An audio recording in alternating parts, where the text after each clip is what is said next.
Alright, so remember about a week ago on December 27th when I unboxed the Huawei Sensa, or the Honor 5X, whatever you want to call it. Well, I'm back with the full review. Let's get into it. Alright, is it on? Yep, it's recording. Alright. Hello everyone. This is the test of the Samsung Galaxy Stardust.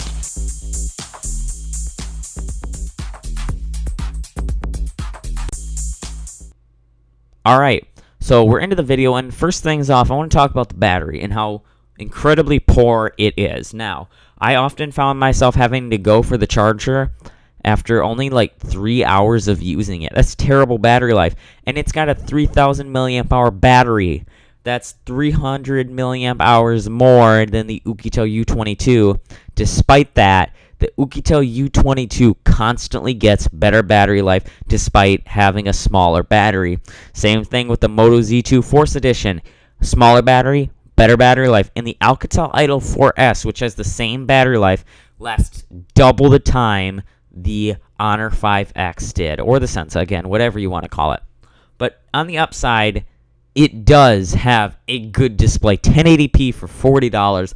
I'm impressed. So it does have a good display, but I think that battery is going towards that 1080p display. And I would have honestly liked to have seen a 720p display instead and seen better battery life. And it's got a micro USB port, so you can't even do quick charge. It has no quick charge. You are stuck waiting for this thing to charge up via micro USB. You can't use your fast USB. There's no wireless charge. It does have an aluminum body, which is nice, but there's no wireless charge. Second thing, the 2 gigs of RAM is pretty good, but it's definitely not enough. This phone is slow. It takes super long to open. And when I mean open, I mean when I put my finger on the fingerprint sensor, there's about a solid second in between me putting my finger on the fingerprint sensor, the phone recognizing it, and it turning on. I'm used to phones instantly recognizing my fingerprint, instantly opening. This thing, it takes a while, but it's $40, so I'm not going to complain that much. Next up, the camera. Here's some photos and videos that I took. Now, the photos and videos I took, they're pretty good. The audio is pretty good. The picture's pretty good, but it's not great. This thing has a 1080p display. It should be at least capable of shooting 1080p. It can't shoot 1080p. For some reason, it can only shoot 720p. That's an issue I have with this device. But it does have a headphone jack, and these days, those things are such a rarity that you never know.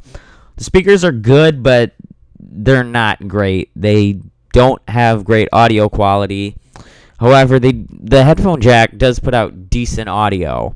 So I will leave a file at the end of this for you guys to hear of the speakers that I did a test of. But other than that, pretty good with the media. Next up, it's running BlackBerry Android. And what I mean is the same Android version you'd find on the BlackBerry Priv, you'll find on this phone, which I don't understand.